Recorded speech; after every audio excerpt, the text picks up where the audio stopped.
איך יוצרים משחק או אפליקציה מושקעים בעזרת קלוד, אבל לא רק. למשל משחק ללימוד כפל, או אפליקציה לעיבוד תמונות. רוצים גם? בואו איתי למסע מרתק שכולל את כל השלבים מאלף ועד תף. הכל מתחיל מהאפשרות שנפתחה בפנינו בשבועות האחרונים, והיא הארטיפקטס בקלוד. אם לא נרשמתם עדיין לקלוד, זה הרגע לעשות זאת. אני כמובן כבר בפנים, ודבר ראשון שנעשה, נוודא שהאופציה ארטיפקטס פועלת אצלנו בחשבון. דרך אגב, אני בחשבון החינמי של קלוד, וזה לגמרי מספיק לי. אני ניגשת לראשי התיבות של השם שלי בפינה השמאלית התחתונה, ומקליקה על כתובת המייל, ואז על Feature Preview. אני מוודאת שהלשונית ליד המילה Artifacts מופעלת, צבעונית, ויש את המילה On. עכשיו Artifacts פעיל. אני סוגרת את החלונית וחוזרת לדף הבית. אני אוהבת לעבוד מסודר, לכן רגע לפני שאני מתחילה את השיחה עם קלוד, אני ניגשת לדסקטופ שלי ופותחת תיקייה ייעודית למשחק שאני רוצה לבנות. אני אקרא לה משחק בלונים חדש, ולתוכה אני אכניס את כל הקבצים שיבנו את המשחק. עכשיו אני פותחת קובץ וורד, ופה אני כותבת בצורה מפורטת את הפרומפט שאתן לקלוד. טיפ קטן, אני בונה את הפרומפט ממש כמו מסמך אפיון של פרויקט. קודם כל מתחילה עם מה אני הולכת לבנות ומה אני רוצה ממנו, אחר כך הוראות טכניות, איזה כפתורים פעילים ותיבות אני רוצה, ובסוף הוראות עיצוב. כן, ככה אני רוצה הכל אסתטי. אני מחלקת את הפרומפט לשלושה חלקים. ככה אני לא שוכחת כלום, וככה גם קלוד מקבל את כל המידע מאורגן. בהתחלה אני מבקשת ממנו 3 קבצים. HTML שאחראי על בניית דף האינטרנט, CSS שאחראי על העיצוב, והJavaScript שאחראי על האינטראקטיביות. אני מודעת לכך שאני לא אקבל תצוגה מקדימה בדף של קלוד, אבל היי, אני רוצה לבנות משהו מתוחכם יותר עם עיצוב משלי. עוד דבר שמצאתי אותו מועיל, אני שולחת אותו ללמוד ולקחת קבצים מספרייה של קוד פתוח, שנקראת CDN.js. אני מבקשת ממנו אפילו לספר לי באיזה ספריות הוא ישתמש, שאלמד את השם שלהם לפעם הבאה. בהוראות הטכניות אני ממש נותנת פירוט מלא של כל מה שאני רוצה שיהיה בכל עמוד. בהוראות העיצוב יש משהו חשוב. אני אוהבת משחקים מושקעים ומיוחדים עם רקעים ותמונות שאני יוצרת. לכן, בדיוק בחלק הזה אני מיידעת אותו שאתן לו תמונת רקע שקוראים לה background.png ותמונת משוב חיובי לסיום המשחק שקוראים לה trophy.png וקובץ מוזיקה לכל המשחק שקוראים לו backgroundmusic.mp3. אני מבקשת ממנו שישלב את שמות הקבצים שלי בקבצים שהוא בונה. בקיצור, אני כותבת פרומפט ממש מפורט שיש בו את כללי המשחק ומה אני רוצה ממנו. אני מעתיקה את הפרומפט המושקע ומדביקה אותו בתיבה בדף הבית של קלוד. והנה הוא מתחיל לעבוד. אני רואה שהוא מתחיל ליצור לי קבצים, אני ממש רואה את הקודים מתאבים מול העיניים שלי. אני אתן לו לסיים, ואני מקליקה על הקובץ הראשון, אני רואה שהכותרת שלו היא HTML. לוחצת על האייקון בתחתית החלונית, מורידה ושומרת אותו בתיקייה היהודית שפתחתי בשם index.html. אני עוברת לקובץ השני, שקוראים לו CSS, לוחצת, מורידה ושומרת באותה תיקייה, והפעם בשם style.css. חוזרת על הפעולה שוב עם הקובץ השלישי, והפעם שומרת אותו בשם script.js. מעולה.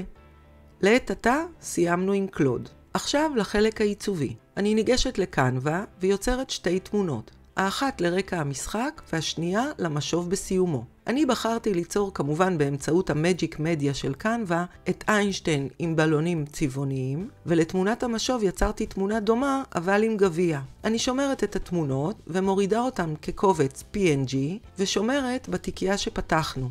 אני נותנת לכל קובץ בדיוק את השם שאמרתי לקלוד. לתמונת הרקע אני קוראת background.png ולתמונת המשוב אני קוראת trophy.png.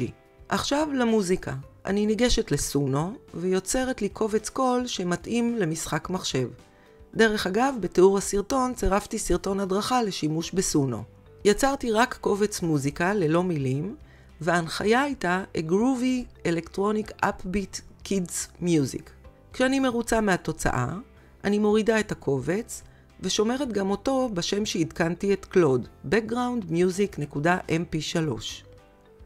עכשיו, יש לי בתיקייה את כל הקבצים שאני רוצה, והגיע רגע המבחן, לראות האם זה עובד. אני מקליקה פעמיים על קובץ ה-HTML שבתיקייה, ונפתח לי עמוד המשחק בדפדפן הכרום שלי. אני יכולה לשחק ולבדוק שהכל בסדר. אם משהו לא תקין או לא עובד, אני מעלה לקלוד את הקובץ חזרה, ומבקשת ממנו, תקן לי את קובץ זה וזה, וצור לי קובץ חדש מתוקן. מורידה את הקובץ החדש, ושומרת בתיקייה שלי במקום הקובץ הישן. מעולה. אז יש לנו משחק שעובד טוב, אבל רק אצלנו במחשב. ואם נרצה לתת לאחרים גם לשחק, יש המון דרכים ושיטות ליצור קישור למשחק שניתן לשיתוף. אני מצאתי משהו חינמי, פשוט ויעיל. אני ניגשת לדפדפן, ובשורת החיפוש אני כותבת GitHub.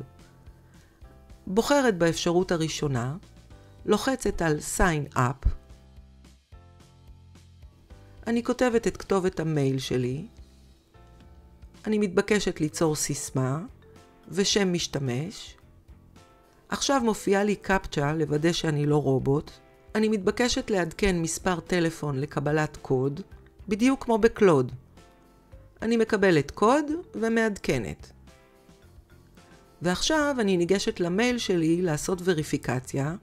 גם משם אני מקבלת קוד ומדביקה במקום המתאים. בוחרת ב-Just Me ו-Continue. ושוב Continue. אני בוחרת בחשבון חינמי, Continue for free, וזהו זה, נרשמנו. וכל התהליך הזה רק פעם אחת. עכשיו אנחנו בתוך חשבון הגיט-האב שלנו, ואני רוצה ליצור ספרייה למשחק הבלונים. בצד שמאל אני מקליקה על הכפתור הירוק Create Repository. נותנת לו שם, Balloon Game, ו-Create Repository. אני בוחרת ב-Upload from Existing File, וגוררת את כל הקבצים מהתיקייה במחשב שלי, ולא שוכחת לגלול מטה ולהקליק על Commit Changes. אני מחכה טיפה, ורואה שכל הקבצים מסודרים בספרייה. אני ניגשת לבר העליון, ובוחרת ב-Settings, ובתפריט השמאלי ב-Pages. ברשימה הנפתחת במרכז העמוד, איפה שכתוב None, אני בוחרת ב-Main ולוחצת על Save. מחכה דקה-שתיים, מרעננת את הדף, והנה אני מקבלת קישור שניתן לשיתוף. ממש בניתי אתר ייעודי למשחק שלי. בפעמים הבאות שארצה להעלות משחקים נוספים, בכל פעם שאכנס לחשבון הגיט-האב שלי, אני אראה את משחק הבלונים, וכדי ליצור משחק חדש, אני אבחר ב-New, והנה שוב הגעתי למקום שבו אני אבחר שם למשחק החדש, ואחזור על כל התהליך שוב. אז מה היה לנו בסרטון? ממש workflow שלם. מכתיבת פרומפט לבניית קבצים על ידי קלוד, לעיצוב בקנווה, ליצירת מוזיקה בסונו, ולקבלת קישור דרך גיט-האב. דרך אגב, בתיאור הסרטון הדבקתי גם קובץ PDF של כל התהליך. לכו לנסות, זה כיף אמיתי להפוך כל רעיון למציאותי.